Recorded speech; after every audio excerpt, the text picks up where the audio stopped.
Hello students,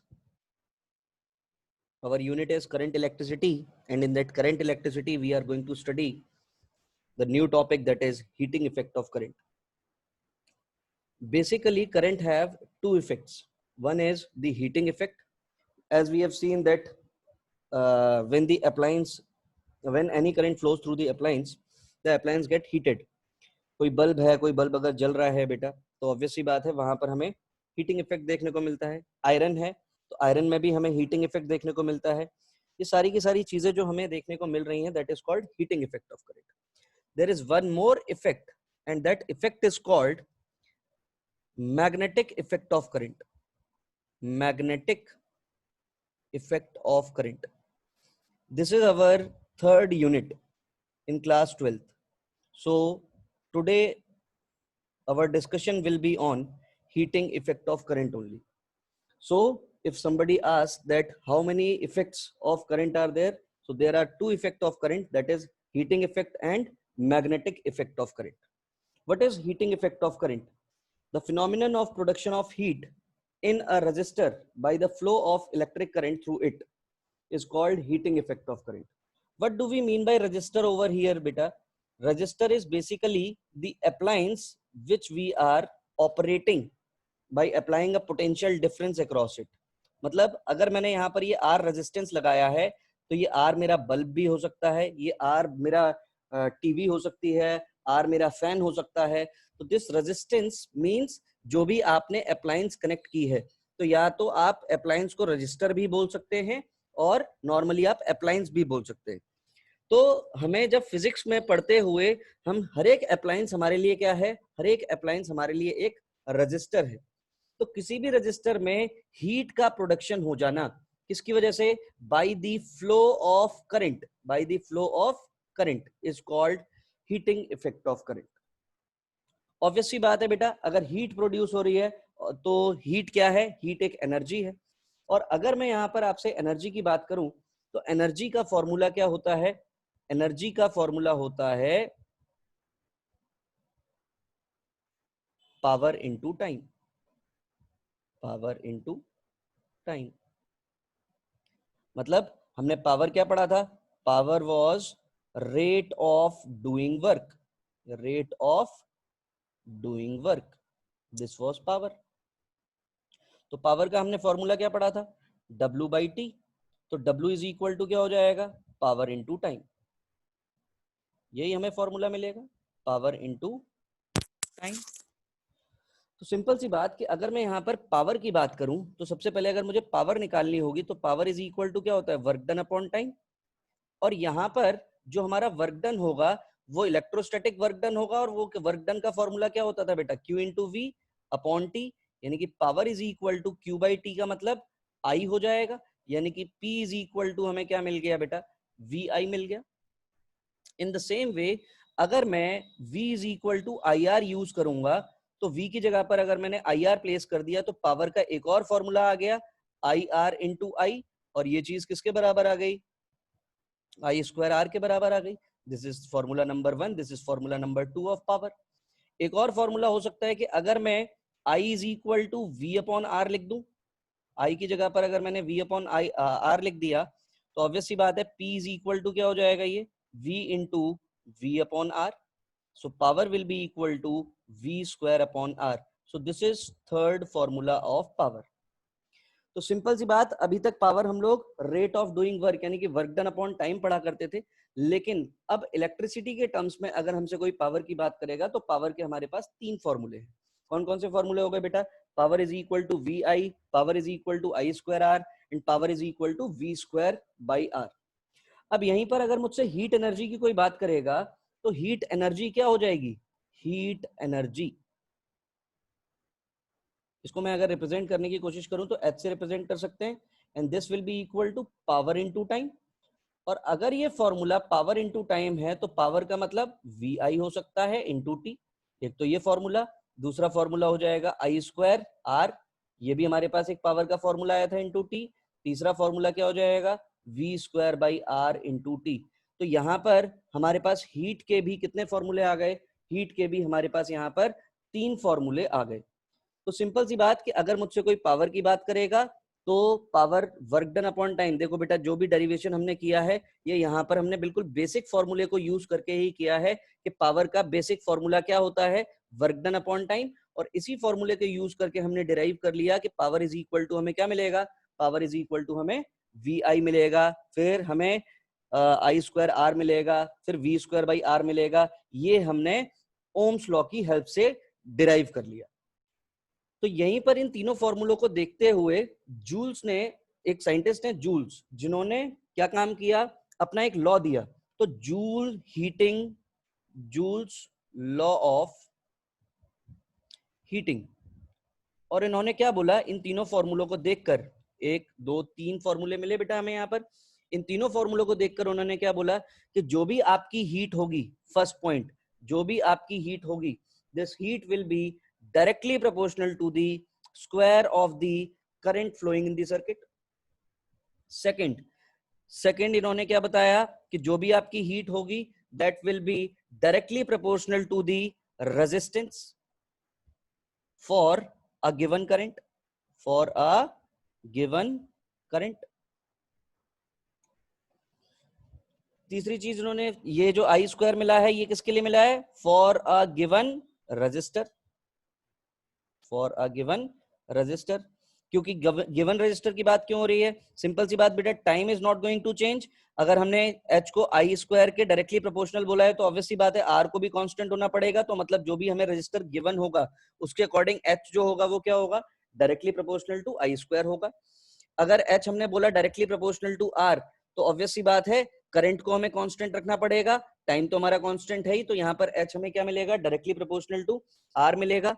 तीसरा point हमें क्या देखने को मिलेगा बेटा, तीसरा पॉइंट हमें देखने को मिल रहा है कि इनवर्सली प्रोपोर्शनल टू, ये चीज इनवर्सली प्रोपोर्शनल टू क्या हो जाएगी, रजिस्टर हो जाएगी। इनवर्सली प्रोपोर्शनल टू रजिस्टर किसके लिए, फॉर अ गिवन पोटेंशियल, जो भी पोटेंशियल हमें गिवन होगा उसके लिए। और चौथा पॉइंट क्या हो जाएगा बेटा, fourth point will be directly proportional to, h will be directly proportional to time for current flowing in the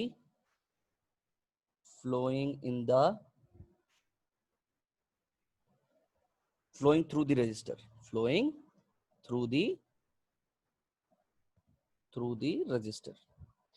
तो कुल मिलाकर ये जो लॉ दिए हैं बेटा, ये लॉ बेसिकली किसी काम के नहीं है, हमें सीधे सीधे इन तीन फॉर्मूलों पर हमें फोकस करना है, और इन्हीं तीनों फॉर्मूलों को देखकर हम ये लॉज भी बता सकते हैं कि भैया यहाँ से हमें सीधा सीधा दिखाई दे रहा है कि h जो है वो directly proportional to I square है, डायरेक्टली प्रोपोर्शनल टू r है, directly proportional inversely proportional to r है, और डायरेक्टली प्रोपोर्शनल टू क्या है बेटा, t है। तो हमें इस तरीके के रिजल्ट यहाँ पर हमें देखने को मिलेंगे। इसके बाद जो अब इलेक्ट्रिक यहाँ पर हमने जो डिफाइन किया बेटा, वो हमने हीटिंग इफेक्ट डिफाइन किया कि हीटिंग इफेक्ट क्या होता है, तो हमें हीट एनर्जी के बारे में पता चला। तो हीट एनर्जी के बाद जो सबसे इंपॉर्टेंट चीज जो आती है बेटा, वो आती है हमारे पास इलेक्ट्रिक पावर। तो इलेक्ट्रिक पावर क्या होता है, द रेट एट विच, भैया सिंपल सी बात, अगर हम पावर की बात करें तो पावर हमारे लिए क्या थी बेटा, पावर हमारे लिए थी रेट ऑफ डूइंग वर्क। तो रेट ऑफ डूइंग वर्क ये हमने मैकेनिक्स में पढ़ा बेटा, तो डूइंग वर्क बाय हुम, तो यहाँ पर doing work by a source of EMF, क्या चीज करेगी ये मेंटेन करेगी किस चीज को, इलेक्ट्रिक करंट को मेंटेन करेगी थ्रू दी सर्किट। मतलब जो भी आपने बैटरी लगाई, यहाँ पे वर्किंग बंदा कौन है, वर्किंग बंदा है बैटरी, ये बैटरी क्या काम करेगी, यहाँ पर करंट को फ्लो कराएगी। तो ये ईएमएफ जो लगाया है आपने, जो भी ये बैटरी लगाई है ईएमएफ की, इसका काम क्या है, इसका काम है कि आपके सर्किट में करंट को मेंटेन करना। तो वही जो रेट होगा, the rate at which work is done by the source of EMF in maintaining an electric current through the circuit, और इसी को हम क्या बोल देते हैं बेटा, इलेक्ट्रिक पावर बोलते हैं। और इलेक्ट्रिक पावर का अब हमें फॉर्मूले तो पता चल ही गए हैं बेटा, दोबारा यहाँ पर अगर हम लिखना चाहें तो आई स्क्वायर आर हो जाएगा, दूसरा फॉर्मूला हमारे पास क्या हो जाएगा, वी आई हो जाएगा, और तीसरा फॉर्मूला क्या है बेटा, वी स्क्वायर बाई आर। ये हमारे पास तीन फॉर्मूले हमें पावर के दिखाई देंगे, और ये तीनों ही फॉर्मूले हमें याद होने चाहिए। तो सिंपल सी बात कि इलेक्ट्रिक पावर क्या है, आप सीधे सीधे बोल सकते हैं rate of doing work by a source of EMF in maintaining a electric current through the circuit, उसी को हम क्या बोल देंगे बेटा, इलेक्ट्रिक पावर बोल देंगे। सिंपल सी बात, अगर हम यहाँ पर देखें बेटा, तो जो भी हमारी पावर है, हमें कई बार हमें एक चीज देखने को मिलती है बेटा, जो भी हमारी अप्लायंस होती है उसके ऊपर लिखा हुआ होता है 100 वॉट, 150 वॉट, 220 वॉट, इस तरीके की हमें पावर लिखी हुई दी गई होती है अप्लायंस के ऊपर। तो ये हमें क्या बताती है, ये हमें rate of doing work by the source of EMF in maintaining the electric current through the circuit, ये चीज हमें डिफाइन कर रही होती है। यहीं पर हमारे पास एक यूनिट हुआ करती है बेटा, जिसको हम बोलते हैं 1 kilowatt hour, 1 kilowatt hour, and this is basically the unit of electrical energy, electrical energy. और इस एनर्जी को हम कॉमर्शियल यूनिट ऑफ, क्या बोलते हैं हम इसको, कॉमर्शियल यूनिट भी बोलते हैं, क्या बोलते हैं, commercial unit of electrical energy, electrical energy. और इसको एक और नाम दिया जाता है board of trade unit, trade unit मतलब जितने भी हमारे थर्मल पावर प्लांट्स हैं या न्यूक्लियर पावर प्लांट है, जहां से भी इलेक्ट्रिसिटी आ रही है, वो इलेक्ट्रिसिटी सप्लाई जो हमें चार्ज करे जाता है बेटा, कि अगर मान लीजिए आज हमारे यूपी में अगर इलेक्ट्रिसिटी 9 रुपए पर यूनिट है, that unit means 1 kilowatt hour, कि अगर आप इतनी एनर्जी कंज्यूम कर रहे हैं तो आपको 9 रुपए देने होंगे। तो 1 किलोवाट आवर किसके बराबर होता है, ये हम ऑलरेडी बेटा 10th स्टैंडर्ड में पढ़ चुके हैं कि 1 किलोवाट आवर जो होता है वो होता है आपका 3.6 into 10 to the power 6 joule के बराबर होता है। तो ये चीज हम ध्यान रखेंगे, ये हमारी कॉमर्शियल यूनिट होती है बेटा। कौन सी यूनिट, कॉमर्शियल यूनिट। तो अगर हम यहाँ पर जैसे कोई भी हमारे पास अप्लायंस है, जैसे मेरे घर में 5 चीजें जल रही हैं और वो एक एक घंटे के लिए जल रही है, तो मैं अगर उन सबकी मुझे पावर पता हो और 1 घंटा टाइम ड्यूरेशन मुझे पता हो कि मैंने वो सारी की सारी कितनी, तो हम खुद से भी उसकी यूनिट निकाल सकते हैं कि कितनी यूनिट हुई। जैसे फॉर एग्जाम्पल, अभी पहले हम पावर रेटिंग पढ़ेंगे, पावर रेटिंग के बाद में बताता हूँ आपको कि किस तरीके से हमारे घर में जो अप्लायंस जल रही हैं तो उनका हम खुद से हम यूनिट भी आइडेंटिफाई कर सकते हैं। पावर रेटिंग क्या होती है बेटा, तो पावर रेटिंग की अगर मैं बात करूं तो सिंपल सी बात, आपको हर एक अप्लायंस के ऊपर 2 चीजें दिखाई देती होंगी बेटा। और वो क्या 2 चीजें दिखाई देती हैं, एक तो इसके ऊपर लिखा हुआ होता है बेटा 60 वॉट और लिखा हुआ होगा 220 वोल्ट। बहुत इंपॉर्टेंट बात है बेटा, ये ध्यान से सुनिएगा। हमारे इंडिया में बनने वाली ज्यादातर अप्लायंसेस को 220 वोल्ट की सप्लाई चाहिए होती है, और उसके आगे जो पावर लिखी हुई होती है वो 60 वॉट, 100 वॉट, 120 वॉट, इस तरीके की पावर लिखी हुई होगी। ये जो रेटिंग लिखी हुई है, दिस इज कॉल्ड रेटिंग। इसी को हम क्या बोलते हैं बेटा, रेटिंग बोलते हैं। इस रेटिंग से मुझे क्या पता चलता है कि अगर मान लीजिए किसी भी डिवाइस के ऊपर पावर और वोल्टेज प्रोवाइडेड है, इससे मुझे मिलती हैं बेटा 2 चीजें। सबसे पहली चीज कि मैक्सिमम ये कितना करंट झेल सकता है, मैक्सिमम करंट। इससे मुझे क्या पता चलता है, by rating, by rating we can determine 2 things. Number 1, maximum current which a appliance can bear. Number 1. Number 2, resistance of the appliance. Resistance of the appliance. सी बेटा, मैक्सिमम करंट कैसे पता चलेगा, मुझे पावर बता दी कि इस पर्टिकुलर अप्लायंस की rating है 60 वॉट 220 वोल्ट, मतलब जब आप इसको 220 वोल्ट के अक्रॉस लगाएंगे तो ये 60 वॉट की आपको पावर डिलीवर करेगा। तो इससे मुझे क्या पता चला, इससे मुझे कितना करंट ये झेल सकता है, ये मैं कैसे आइडेंटिफाई कर लूंगा बेटा। P इज इक्वल टू, हमारे पास फॉर्मूला क्या होता है, VI होता है। तो ऑब्वियस सी बात है I इज इक्वल टू हम क्या लिख पाएंगे, पावर की जगह लिख दिया 60 और इसकी जगह कितना लिख दिया 220, यानी कि ये कितना आ गया, ये आ गया बेटा 3/11 एम्पियर से ज्यादा का करंट ये नहीं बियर कर सकता। दूसरी चीज, अगर मुझे रेजिस्टेंस निकालनी है तो P is equal to formula क्या होता है बेटा, V²/R। तो यहाँ पर R इज इक्वल टू मैं क्या लिख पाऊंगा, V²/P, और V² मतलब कितना है 220 इंटू 220 डिवाइड बाई जो भी मेरे पास पावर है, दैट पावर इज 60 वॉट। और सिंपल सी बात, ये हो जाएगा 3 और ये हो जाएगा 11। इसको जब हम सॉल्व करेंगे 11 2 22, 11 2 22, 23 24, डिवाइड बाई 3, इसी को सॉल्व कर लेंगे, इतने ओम का ये क्या ऑफर कर रहा होगा बेटा, रेजिस्टेंस ऑफर कर रहा होगा। तो अगर किसी ने बोला 60 watt 220 volt bulb is connected to 110 volt supply, तो आप समझ जाइएगा कि अगर किसी ने भी मुझे ये स्टेटमेंट दिया 60 watt 220 volt bulb is connected to 110 volt supply, तो सिंपल सी बात, ये सप्लाई अलग चीज है, लेकिन इस रेटिंग से सिर्फ आपको यही दो चीजें मिलेंगी बेटा, एक तो आपको करंट मिलेगा और दूसरी चीज आपको रेजिस्टेंस मिलेगा। तो जब कभी भी आपके सामने जो भी अप्लायंस दिखाई दे बेटा, अगर उसके ऊपर आपको इस तरीके की रेटिंग लिखी हुई मिली है, तो आप समझ जाइएगा कि भैया यहाँ पर इतने अमाउंट का करंट फ्लो होना चाहिए इस अप्लायंस के थ्रू, तो ये अप्लायंस मेरा सेफ रहेगा। और ये इसके पास रेजिस्टेंस कितना है, मतलब अब हमें रेजिस्टेंस ना दे करके वो हमें क्या दे देंगे बेटा, रेटिंग दे देंगे, और यही रेटिंग से हम क्या पता कर लेंगे कि उस अप्लायंस का बेसिकली रेजिस्टेंस कितना है। तो हमें यहाँ पर दो चीजें पता चलेंगी, एक तो करंट पता चलेगा और दूसरी चीज हमें रेजिस्टेंस पता चलेगा। तो हमें ये दोनों ही चीजों पर बिल्कुल ध्यान देना है कि रेटिंग अलग चीज है, कनेक्शन आपने किससे किया है वो एक डिफरेंट वोल्टेज होगी।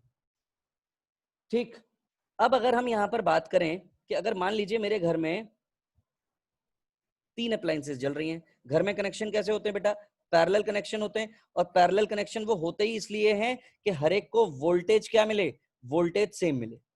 तो ऑब्वियस सी बात है मेरे घर में जितने भी अप्लायंस है वो सब 220 वोल्ट पर काम कर रहे होते हैं। सबसे पहली चीज, मान लो एक फैन है, एक बल्ब है, एक यहाँ पर फ्रिज मान लेते हैं, या कुछ भी मान लीजिए, मोबाइल मान लीजिए, फ्रिज मान लीजिए, फ्रिज है, टीवी है।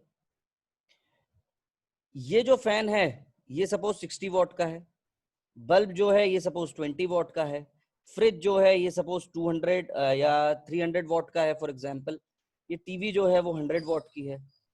ये सारी की सारी अप्लायंसेस अगर मान लीजिए 2 आवर्स के लिए चल रही है, कितनी आवर्स के लिए, 2 आवर्स के लिए मैं डेली चला रहा हूँ, तो कितनी यूनिट मेरे, कितना मुझे बिजली का बिल देना पड़ेगा, अगर ₹9 पर यूनिट मेरा बिल है, बिल की जो यूनिट है कि आपको पर यूनिट कितना खर्च करना है, 9 रुपए।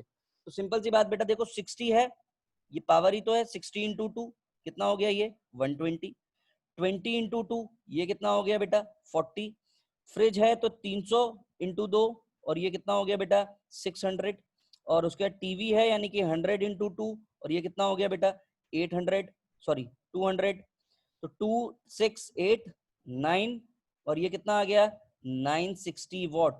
यानी कि बेटा अगर मैं ये सारी की सारी चीजें पूरे 2 घंटे के लिए चलाऊं, उसके बाद भी मुझे एक यूनिट का मतलब क्या हो गया, एक यूनिट का मतलब होता है 1 किलोवाट आर, 1 किलोवाट आर। लेकिन ये कितने किलोवाट आर हुआ, ये देखो वॉट आर ही हुआ, किलो तो आया ही नहीं, यानी कि ये आया सिर्फ आपका 0.96 किलोवाट आर।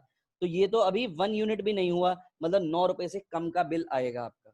तो जो भी आप अप्लायंस जितनी भी देर चलाते हैं, उस अप्लायंस को उतने घंटे से आप मल्टीप्लाई कर दीजिए। पहले आपको ये पता होना चाहिए कि वो पर्टिकुलरली कितनी पावर का है, कितने वॉट का है, उस वॉट से आप उसको मल्टीप्लाई कर दीजिए। उन सबका अगर आप एडिशन कर लेते हैं, एडिशन करने के बाद ये देखिए कि कितने किलोवाट आर एनर्जी आप खर्च कर रहे हैं। जितने किलोवाट एनर्जी आप खर्च कर रहे हैं उसको आप 9 से मल्टीप्लाई कर दीजिएगा, तो वो आपका क्या हो जाएगा, बिलिंग हो जाएगी। अगर 9 रुपए यूनिट है इलेक्ट्रिसिटी तो आपको 9 से उसको बेटा मल्टीप्लाई करना है। तो हमें पावर रेटिंग समझ में आ गई कि हमारे अप्लायंस के ऊपर जो भी वॉट और वोल्टेज दो चीजें जो हमें गिवन होती हैं वो इसी चीज के लिए दी हुई होती हैं कि मैक्सिमम कितना करंट फ्लो करेगा और उस अप्लायंस का रेजिस्टेंस कितना है, यही दो चीजें होती हैं। तो this is called power rating. अब मान लीजिए कि हमारे पास जो भी अप्लायंस है वो अप्लायंस कॉम्बिनेशंस में लगी हुई होगी, और दो ही तरीके के कॉम्बिनेशन हो सकते हैं बेटा कि या तो मेरी अप्लायंसेस सीरीज में लगी हुई होंगी या फिर मेरी अप्लायंस पैरेलल में लगी होंगी। तो सबसे पहले हम अगर कॉम्बिनेशन ऑफ अप्लायंस की बात करें और जो भी मेरी अप्लायंस हैं वो किस में लगी हुई हैं बेटा, फॉर एग्जांपल सीरीज में लगी हुई हैं। तो सीरीज में जब लगी हुई है तो मैंने आपको बताया कि इंडिया में ज्यादातर अप्लायंसेस सेम वोल्टेज पर बनी हुई होती हैं। मतलब अगर मेरा फोन है और उसको चार्ज करना है तो वो भी 220 वोल्ट पर ही चार्ज हो रहा है, मेरा लैपटॉप है तो वो भी 220 वोल्ट पर ही चार्ज हो रहा है, बल्ब है तो उसको भी 220 वोल्ट के ही पोटेंशियल डिफरेंस चाहिए। तो यानी कि सबकी वोल्टेज तो क्या रहेगी बेटा, सेम। चेंज क्या होती है, पावर चेंज होती है। तो अगर मैं सबसे पहले सीरीज की बात करूं तो सीरीज के केस में सपोज ये एक अप्लायंस है, ये दूसरी अप्लायंस है, ये तीसरी अप्लायंस है, इन तीनों को मैंने कनेक्ट कर दिया एक पर्टिकुलर वोल्टेज से, और वो वोल्टेज मैंने कितनी मान ली बेटा, V है। तो ऑब्वियसली बात यहाँ पर मुझे क्या मिलेगा, P1V, इसकी पावर अलग होगी, वोल्टेज सपोज V। यहाँ पर पावर अलग है, वोल्टेज तो सेम रहेगी। यहाँ पर पावर अलग है और वोल्टेज हमने क्या लगा दी है, V लगा दी है। जैसे ही हमने ये कनेक्शन किया, अब हम ये जानना चाहते हैं कि यहाँ पर नेट पावर कंजम्पशन कितना होगा, जो भी हमारी पावर जो कंज्यूम होगी इन तीनों अप्लायंस को सीरीज में लगाने के बाद वो कितनी होगी। तो उसके लिए हम क्या करेंगे, पहले वाले का अगर मैं रेजिस्टेंस निकालने की कोशिश करूं तो देखो फॉर्मूला कौन सा यूज कर रहा हूं बेटा, P is equal to V square R वाला फॉर्मूला यूज कर रहे हैं। तो R1 will be equal to कितना हो जाएगा, it will be V square upon P1। ऐसे ही अगर मैं R2 लिखूंगा तो वो कितना हो जाएगा बेटा, वी स्क्वायर अपॉन P2। ऐसे ही बेटा अगर मैं R3 लिखूंगा तो कितना हो जाएगा, ये वी स्क्वायर अपॉन P3 हो जाएगा। अगर ये सारे के सारे अप्लायंसेस मेरी सीरीज में कनेक्टेड हैं, तो सीरीज में कनेक्टेड हैं तो ऑब्वियसली बात है इन सबका रेजिस्टेंस कैसे निकालेंगे, आर इक्विवेलेंट कैसे निकालेंगे, R1 plus R2 plus R3, कुछ इसी तरीके से निकाला करते हैं बेटा। मतलब इन सारी की सारी अप्लायंसेस को हटा करके एक अप्लायंस लगानी है मुझे। ये सपोज P इक्विवेलेंट की और वोल्टेज कितनी लग रही है इसकी, वोल्टेज तो यहाँ पर V ही है और इसको हमने V वोल्ट से कनेक्ट कर रखा है। तो ऑब्वियसली बात यहाँ पर जो भी इक्विवेलेंट आएगा वो R इक्विवेलेंट आएगा, और वो R इक्विवेलेंट कितना आ जाएगा, that will be V square by P equivalent आएगा। यानी कि मैं इस R इक्विवेलेंट की जगह लिख दूं V square upon P equivalent, this is equal to V square upon P1 plus V square upon P2 plus V square upon P3 and so on. तो V V V तो क्या हो गया बेटा, हर जगह से कैंसिल, यानी कि 1 अपॉन P इक्विवेलेंट जो मुझे मिल रहा है वो कितना मिल रहा है, 1 upon P1 plus 1 upon P2 plus 1 upon P3 and so on. और भी अप्लायंसेस लगी हुई होती तो यहाँ पर हमारा इक्विवेलेंट पावर कुछ इस तरीके से आती। यानी कि जो पावर कंजम्पशन सीरीज के केस में होता है, तो सीरीज के केस में पावर कंजम्पशन क्या होगा, कम होगा individual power of the appliances के, जैसा हमारा रेजिस्टेंसेस के केस में हुआ करता था। अब यहीं पर हमारे पास दूसरा केस मिलता है बेटा, और वो दूसरा केस क्या है कि अगर मान लीजिए मुझे यहाँ पर पैरेलल कॉम्बिनेशन दिया गया है। कौन सा कॉम्बिनेशन, पैरेलल कॉम्बिनेशन। तो पैरेलल कॉम्बिनेशन में क्या होगा, देखिएगा, पैरेलल कॉम्बिनेशन मतलब एक ये बल, एक ये अप्लायंस, ये दूसरी अप्लायंस, ये एक और तीसरी अप्लायंस, तीनों की आपको अलग अलग पावर मिलेगी। सपोज ये P1V, ये P2V, ये P3V, और यहां पर आपने V कनेक्ट किया हुआ। फिर से वही काम मैंने आपको पहले ही बताया कि ये जो ऊपर जो P1V, P2V, P3V ये जो लिखा हुआ है बेटा, दीज आर रेटिंग्स, और रेटिंग से हमें रेजिस्टेंस पता चलता है। तो अगर मैं यहाँ पर रेजिस्टेंस फाइंड करने की कोशिश करूंगा तो रेजिस्टेंस में कैसे फाइंड कर पाऊंगा, देखो R1 मुझे अगर फाइंड करना है तो V square by P1, R2 मुझे फाइंड करना है तो V square by P2, R3 मुझे अगर फाइंड करना है तो V स्क्वायर बाई P3। कुछ ऐसे ही मुझे रेजिस्टेंसेस दिखाई देंगे। और अगर मुझे इन सबको हटा करके एक अप्लायंस लगानी है तो ये क्या हो जाएगा, P इक्विवेलेंट हो जाएगा, और वोल्टेज तो V ही रहेगी। यहां पर ये भी V रहेगा, यानी कि R इक्विवेलेंट जो मुझे मिलेगा वो कितना मिलेगा, V square by P equivalent मिलेगा। ये मुझे रेजिस्टेंस मिलेगा यहाँ पर। तो बस यहाँ पर 1 upon R equivalent is equal to कितना होता है, 1 अपॉन R1। पैरेलल के केस में यही रिलेशन मिलता है बेटा, R3 एंड सो ऑन। तो सिंपल सी बात, R इक्विवेलेंट की जगह पर हम क्या लिख देंगे,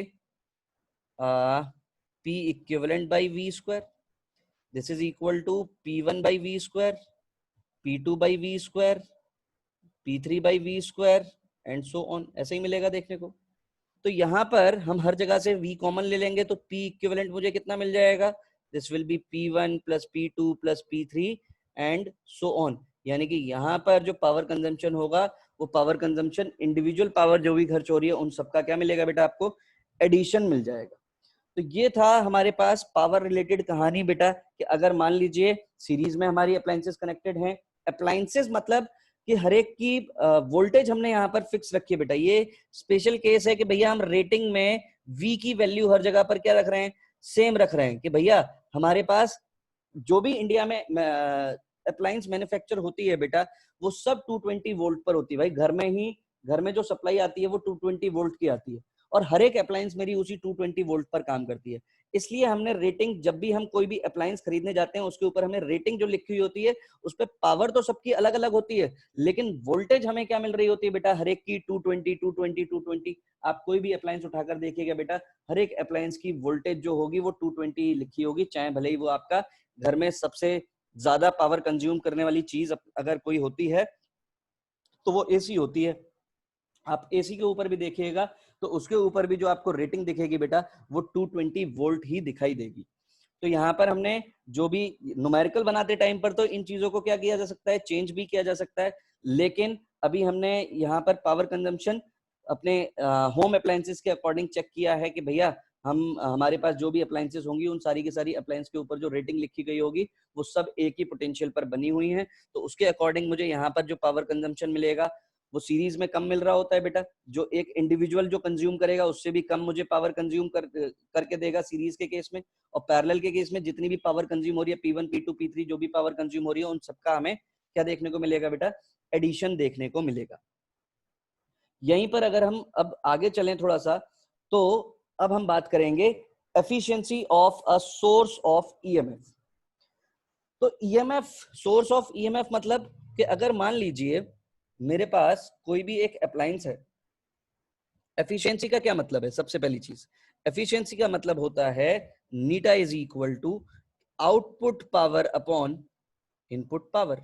ये एफिशिएंसी वर्ड हम लोगों ने पहले भी पढ़ा था, output power upon input power. तो जो भी हमारी अप्लायंस होती है वो हमें, अगर मान लीजिए यहां पर ये एक रेजिस्टेंस है, ये मैंने यहाँ पर एक बैटरी कनेक्ट की है, इसका ईएमएफ मैंने ई मान लिया है, इसके पास कुछ इंटरनल रेजिस्टेंस भी है आर, यहाँ पर है ये कैपिटल आर। तो इनिशियली जो इनपुट दिया जा रहा है, इनपुट पावर कितनी दी गई भैया, मैं जो लेकर आया वो तो मैं ईएमएफ की बैटरी लेकर आया, तो वो मुझे इनपुट पावर में कितनी दे रहा हूं, ई आई की इनपुट पावर दे रहा हूं क्योंकि आई अमाउंट का करंट फ्लो हो रहा है। और अगर ये आई अमाउंट का करंट फ्लो हो रहा है तो ऑब्वियस सी बात है जब ये ओपन सर्किट में था तो वो मेरी इनपुट पावर थी और वो इनपुट पावर कितनी हो गई, ई आई। आउटपुट पावर कितनी मिलेगी मुझे, इसके अक्रॉस जो मुझे आउटपुट मिलेगा वो आउटपुट कितना मिलेगा, वी का आउटपुट मिलेगा। तो उसको अगर मैं पावर के टर्म्स में लिखने की कोशिश करूंगा तो कितना हो जाएगा ये, वी आई। यानी कि eta will be equal to output power will be V I and input power will be equal to E I. तो आई से आई क्या हो गया बेटा, कैंसिल। तो ये क्या मिला मुझे, eta is equal to V upon E. और v क्या है यहाँ पर, तो देखो v का मतलब है इसके अक्रॉस जो भी मुझे पोटेंशियल मिलेगा, और वो पोटेंशियल कितना मिल रहा है, आई आर पोटेंशियल मिल रहा है।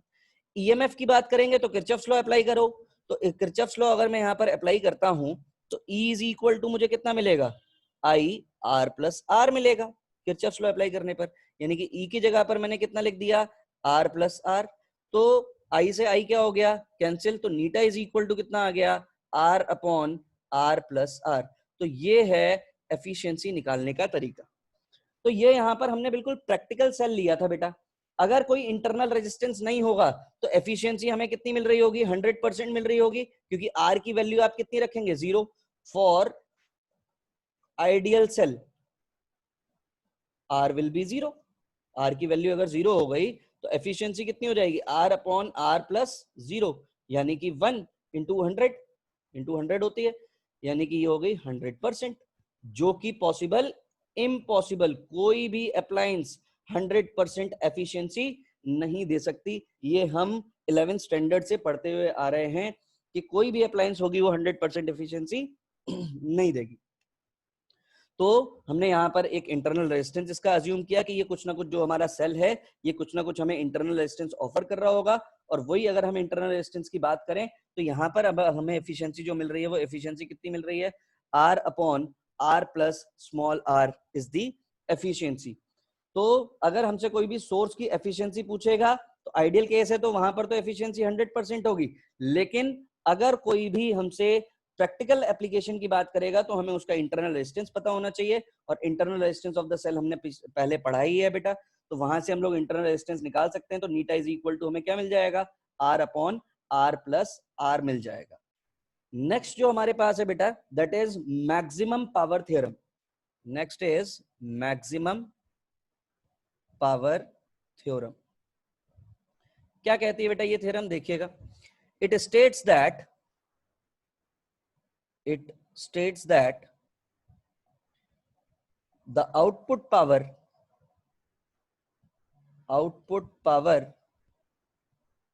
of a source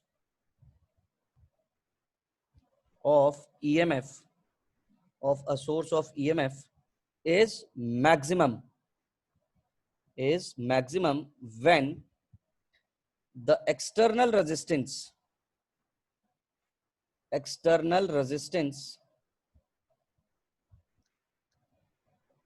in the circuit is equal to internal resistance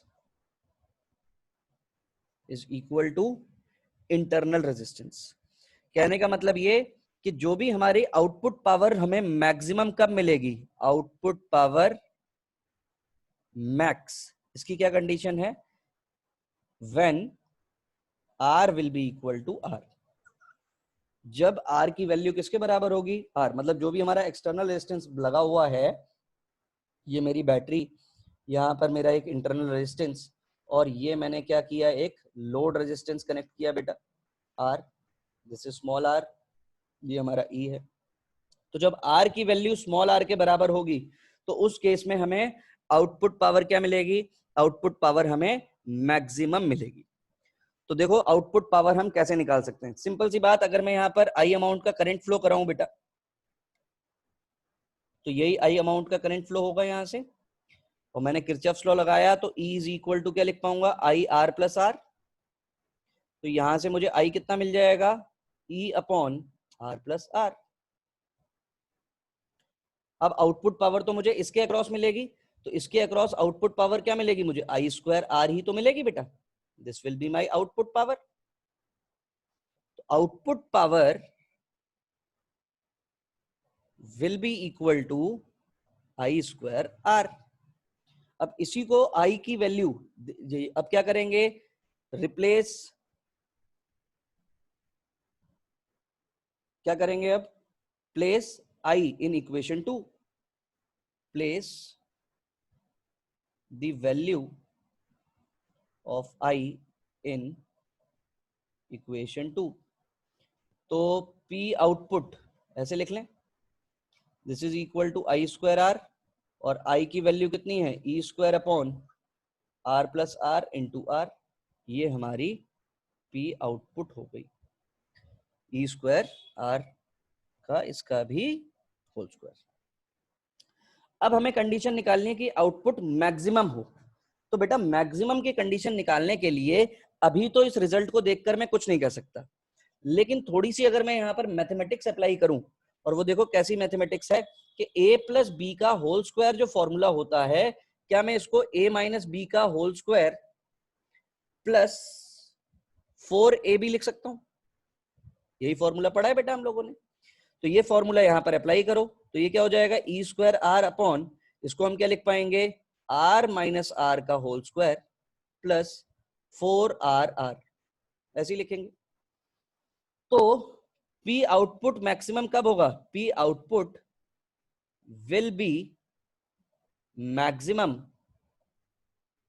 when denominator will be minimum.